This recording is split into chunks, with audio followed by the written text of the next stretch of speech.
Hey everyone, and well done, Lucas Holtluer from the Post-Millennial.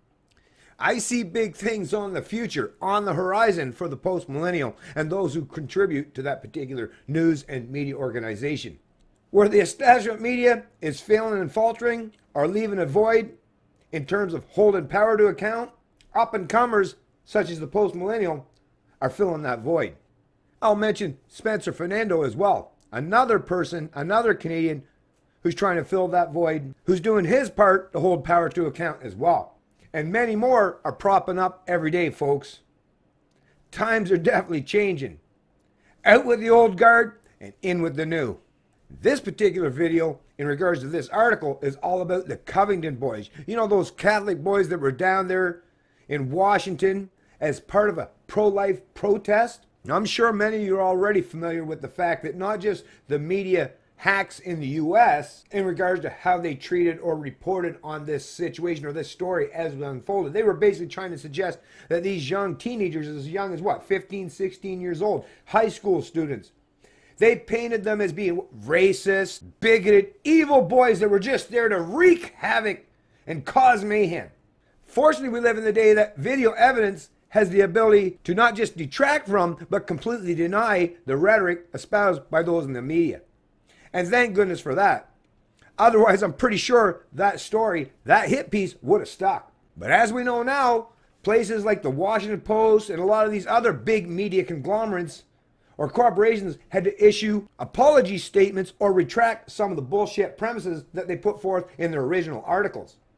And some of them are now even being sued by some of these young people for having their names dragged through the mud needlessly and based on false premises. And yes, in Canada, our communist broadcast corporation, CBC, that crown corporation that's all about big government or creating divisive narratives, they did the exact same thing as their counterparts in the US did and put out a lot of hit pieces towards these young boys. And thanks to people like Lucas here, some of them have had to swallow their pride and admit they were wrong, admit they lied, and had to issue an apology. Not like they were willing to do so preemptively or voluntarily. No, it required this young man to hold their feet to the fire and make sure they did so.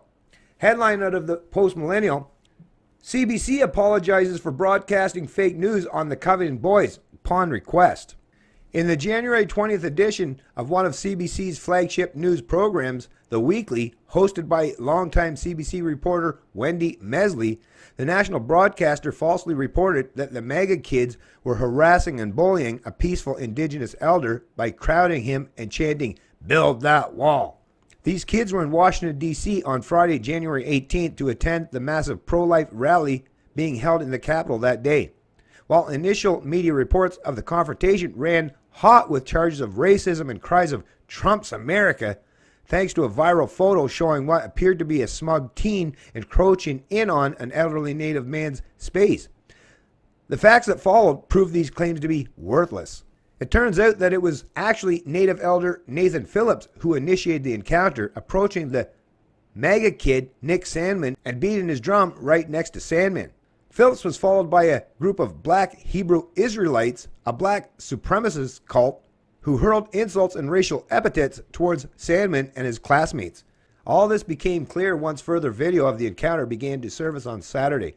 Despite the adjusted coverage of mainstream news sources like the New York Times, CNN, and the Washington Post, Mesley covered the story on her Sunday morning show in an uncritical fashion. Further to that, Mesley actually repeated the now debunked claim made by Phillips that the boys were chanting "Build that wall" at him during the encounter. In addition, Mesley also commented that Trump rhetoric was now inspiring teenage bullies. Even after the Washington Post issued an apology on March 1st for their erroneous coverage of the event under threat of a $250 million lawsuit from Sandman, Mesley and the CBC had still not corrected their reporting nearly a month and a half after the incident.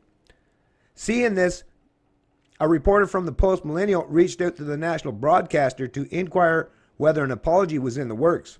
After some initial contact and deliberation, the CBC agreed to issue an apology and made good on their word this morning.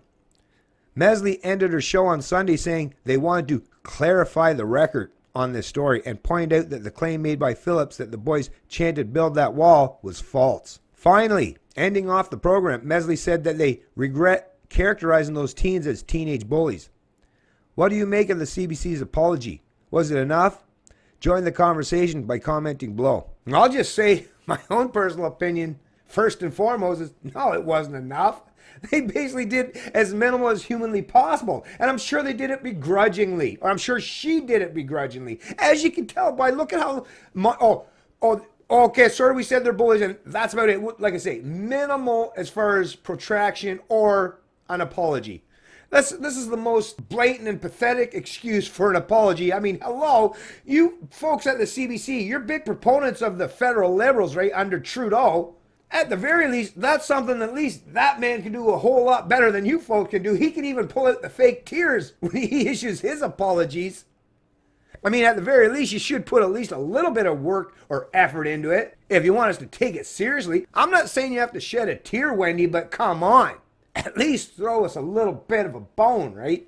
Nah, you're not going to get anything like that. Like I say, the CBC, because this is a crony crown organization or corporation that resides and rests on a forced wealth and income redistribution for the business model, where's the incentive for these people to hold themselves to any high standard or high bar as far as ethics or journalistic standards or integrity? There is none. Like I say, folks, that only happens when you could actually withdraw your support. If they can force you to support them, they're never going to want to yield or obey proper ethics. And why would they? They don't have to. They can say and do whatever the hell they want, and no one gets the ability to hold them to account. And even if you do, what are you going to do? Sue them? You going to sue the CBC? Hey, guess even if you win that suit, guess who pays for it? Yeah, the taxpayers. You. That's why these hacks in this crown crony corporation don't really care what the Canadian people think about how they report on these things. They know their jobs are nice and secure, and no one has the ability to hold them to account. And in reality, that's pretty much the case. Unfortunately. Doesn't mean it's always going to be the case, though. Things do change. And the people at the CBC should take heed and take notice. Because we're definitely in the time of change. It's Canadian Libertarian, and I love liberty.